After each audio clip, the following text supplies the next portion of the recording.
നമസ്കാരം, true T വിയിലേക്ക് സ്വാഗതം. ഫ്രിഡ്ജിലെ ഭക്ഷണം കഴിച്ച് മലപ്പുറത്ത് 7 വയസ്സുകാരി മരണപ്പെട്ടു. ഏറെ ഞെട്ടലോടെയാണ് നമ്മൾ ഈ വാർത്ത കേൾക്കുന്നത്. തിരക്ക് പിടിച്ച നമ്മുടെ ഈ ജീവിതത്തിനിടയിൽ പലപ്പോഴും നാം പാകം ചെയ്യുന്ന ഭക്ഷണം കേടുകൂടാതെ വീണ്ടും ഉപയോഗിക്കാനായി നാം ഉപയോഗിക്കുന്ന ഈ ഫ്രിഡ്ജുകൾ മനുഷ്യന്റെ ജീവനെ തന്നെ അപഹരിച്ചുകൊണ്ട് സ്വന്തം വീട്ടിലെ ശവപ്പെട്ടികളായി മാറുമ്പോൾ എന്തുറപ്പിന്മേലാണ് ഇനി നാം ഇത്തരം തണുത്ത പെട്ടികൾ ഉപയോഗിക്കേണ്ടത് എന്നത് ചോദ്യമാവുകയാണ് ഇവിടെ. മലപ്പുറം കുറ്റിപ്പുറത്താണ് ഫ്രിഡ്ജിൽ സൂക്ഷിച്ചിരുന്ന ഭക്ഷണം കഴിച്ചതിന് പിന്നാലെ ദേഹാസ്വസ്ഥ്യം അനുഭവപ്പെട്ട സ്വകാര്യ ആശുപത്രിയിൽ ചികിത്സയിലായിരുന്ന ലസ്ന മരണപ്പെടുന്നത്. കാർത്തലമ്മാക്സ് ഇംഗ്ലീഷ് മീഡിയം സ്കൂളിലെ 1ാം ക്ലാസ് വിദ്യാർത്ഥിയാണ്. ഇത് മാത്രമല്ല, ഈ കുട്ടിക്കൊപ്പം കുട്ടിയുടെ മാതാവും സഹോദരിയും മറ്റും ആശുപത്രിയിലാണ് എന്ന വിവരങ്ങൾ കൂടി പുറത്തുവരികയാണ്.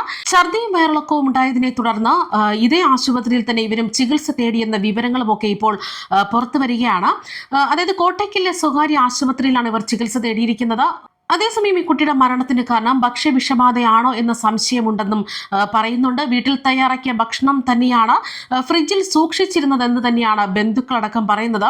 അതേസമയം ഫ്രിഡ്ജിൽ നിന്നെടുത്ത ഭക്ഷണം ഒരിക്കൽ ചൂടാക്കിയതിന് പിന്നാലെ വീണ്ടും ഫ്രിഡ്ജിൽ വെക്കരുതെന്നും അത് ഭക്ഷ്യവിഷബാധ മാത്രമല്ല പല അസുഖങ്ങൾക്ക് കാരണം ആകുമെന്നും ആരോഗ്യ വിദഗ്ധർ ചൂണ്ടിക്കാണിക്കുകയാണ്.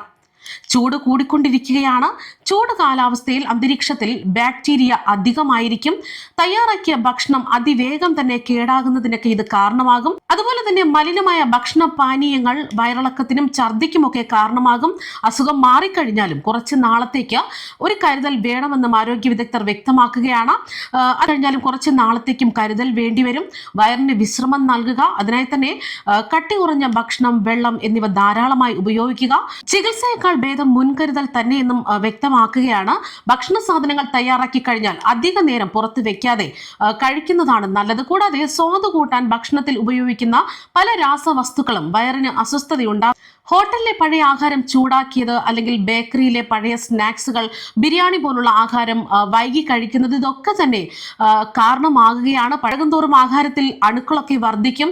സാലഡ്, ചട്നി, തൈര് സാദം എന്നിവയൊക്കെ തയ്യാറാക്കി ഉടൻ തന്നെ കഴിക്കേണ്ടതായിട്ടുണ്ട്. അങ്ങനെ കഴിക്കാതെ വരികയാണെങ്കിൽ ഇതിലൊക്കെ പെട്ടെന്ന് തന്നെ ബാക്ടീരിയകൾ ഉണ്ടാവുകയും ഇത് ഭക്ഷ്യവിഷബാധയ്ക്ക് കാരണമാകുമെന്നും വ്യക്തമാക്കുകയാണ്. അതായത് ബാക്ടീരിയകൾ പുറത്തുവിടുന്ന അപകടകാരികളായ ടോക്സിനുകൾ ജീവനെ പോലും അപകടത്തിലാക്കുന്ന ഒന്ന് തന്നെ. ഇത്തരം ബാക്ടീരിയകളുടെ സാന്നിധ്യമുള്ള ആഹാരം കഴിച്ച് ഏകദേശം 12 മണിക്കൂറിനുള്ളിൽ തന്നെ നമുക്ക് ലക്ഷണങ്ങളൊക്കെ കണ്ടു തുടങ്ങും. അതായത് പ്രഥമ ശുശ്രൂഷ എന്ന നിലയിൽ വിഷാംശം കുറയ്ക്കുന്നതിന് ധാരാളം വെള്ളം കുടിക്കുക എന്നതാണ് ഇവിടെ ഫലപ്രദമാകുന്നത്. അതുപോലെ തന്നെ മറ്റൊന്ന്, രുചി, മണം, നിറം എന്നിവയിൽ വ്യത്യാസം അനുഭവപ്പെട്ടാൽ എത്ര വില കൂടിയ ആഹാരമായാലും കഴിക്കാതിരിക്കാൻ നമ്മൾ പ്രത്യേകം ശ്രദ്ധിക്കുക. പാകം ചെയ്ത മാംസം, മുട്ട, മത്സ്യം ഇവയും അധിക നേരം പുറത്ത് വെക്കരുത്. അതായത് പാകം ചെയ്ത ഓരോ ഭക്ഷ്യവസ്തുവും എത്ര നാൾ ഫ്രിഡ്ജിൽ സൂക്ഷിക്കാം എന്നതിനെ കുറിച്ച് നമ്മൾ പറയുകയാണെങ്കിൽ, സാലഡ് എന്നത് 2 ദിവസത്തിൽ കൂടുതൽ വെക്കരുത്. സാലഡ് ഫ്രിഡ്ജിൽ നിന്ന് പുറത്തെടുത്തു കഴിഞ്ഞാൽ ഉടൻ തന്നെ കഴിക്കേണ്ടതുണ്ട്. അതായത് ഫ്രീസ് ചെയ്ത് ഒരിക്കലും കഴിക്കരുത് എന്ന് തന്നെയാണ് പറയുന്നത്. മറ്റൊന്ന് ബ്രെഡ് ഐറ്റംസുകളാണ്. ഫ്രിഡ്ജിൽ വെച്ചാലും ബ്രെഡ് കേടാകുമെന്നത് ഓർക്കുക. അതുകൊണ്ട് തന്നെ എക്സ്പയറി ഡേറ്റിന് മുൻപ് ഈ ബ്രെഡൊക്കെ കഴിച്ച് തീർക്കുക. അതുപോലെ മറ്റൊന്ന് മുട്ടയാണ്. പാകം ചെയ്ത മുട്ടകൾ 3-4 ആഴ്ച വരെ ഫ്രിഡ്ജിൽ സൂക്ഷിച്ച് വെക്കാമെന്നും എന്നാൽ പൊട്ടിച്ച മുട്ടയാണെങ്കിൽ 2 ദിവസത്തിൽ കൂടുതൽ ഉപയോഗിക്കാൻ പാടില്ല എന്നും തന്നെയാണ്. ഇനി മറ്റൊന്ന് മാംസാഹാരമാണ്. മാംസാഹാരത്തിൽ പ്രത്യേകം ശ്രദ്ധിക്കുക. വേഗത്തിൽ തന്നെ ബാക്ടീരിയകൾ കടന്നുകൂടാനുള്ള സാധ്യത ഏറെയാണ്. ആഴ്ചകളോളം മാംസാഹാരങ്ങൾ ഫ്രിഡ്ജിൽ വെച്ച് ഉപയോഗിക്കാതിരിക്കുക. 3 മുതൽ 5 ദിവസത്തിൽ കൂടുതൽ മാംസം ഫ്രിഡ്ജിൽ വെക്കരുത്. അത് പച്ചയായാലും പാകം ചെയ്തതായാലും ശരി. അതുകൊണ്ട് തന്നെ ഫ്രോസൺ ചെയ്ത മാംസമാണെങ്കിൽ 3 മാസത്തിൽ കൂടുതൽ വെക്കരുത് എന്ന് തന്നെ ആരോഗ്യ വകുപ്പ് അധികൃതർ മുന്നറിയിപ്പ് നൽകുന്നു. മീൻ, കക്ക, ഞണ്ട്, ചെമ്മീൻ എന്നിവ 3 ദിവസത്തിൽ കൂടുതൽ ഫ്രിഡ്ജിൽ വെക്കരുത്. ഫ്രോസ് ചെയ്താൽ 3 മാസത്തിൽ കൂടുതൽ വെക്കരുതെന്നും നിബന്ധനയുണ്ട്. കറികൾ എന്തു തന്നെ ആയാലും അത് 3-4 ദിവസം കൊണ്ട് ഉപയോഗിച്ച് തീർക്കുക. ഫ്രിഡ്ജിൽ വെച്ചാലും ബ്രെഡ് കേടാകുമെന്നത് ഓർക്കുക. അതുകൊണ്ട് തന്നെ എക്സ്പയറി ഡേറ്റിന് മുൻപ് ഈ ബ്രെഡൊക്കെ കഴിച്ച് തീർക്കുക. അതുപോലെ മറ്റൊന്ന് മുട്ടയാണ്. പാകം ചെയ്ത മുട്ടകൾ 3-4 ആഴ്ച വരെ ഫ്രിഡ്ജിൽ സൂക്ഷിച്ച് വെക്കാമെന്നും എന്നാൽ പൊട്ടിച്ച മുട്ടയാണെങ്കിൽ 2 ദിവസത്തിൽ കൂടുതൽ ഉപയോഗിക്കാൻ പാടില്ല എന്നും തന്നെയാണ്. ഇനി മറ്റൊന്ന് മാംസാഹാരമാണ്. മാംസാഹാരത്തിൽ പ്രത്യേകം ശ്രദ്ധിക്കുക. വേഗത്തിൽ തന്നെ ബാക്ടീരിയകൾ കടന്നുകൂടാനുള്ള സാധ്യത ഏറെയാണ്. ആഴ്ചകളോളം മാംസാഹാരങ്ങൾ ഫ്രിഡ്ജിൽ വെച്ച് ഉപയോഗിക്കാതിരിക്കുക. 3 മുതൽ 5 ദിവസം ദിവസത്തിൽ കൂടുതൽ മാംസം ഫ്രിഡ്ജിൽ വെക്കരുത്.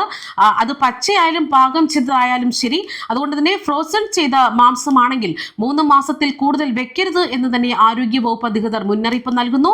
മീൻ, കക്ക, ഞണ്ട്, ചെമ്മീൻ എന്നിവ 3 ദിവസത്തിൽ കൂടുതൽ ഫ്രിഡ്ജിൽ വെക്കരുത്. ഫ്രോസ് ചെയ്താൽ 3 മാസത്തിൽ കൂടുതൽ വെക്കരുതെന്നും നിബന്ധനയുണ്ട്.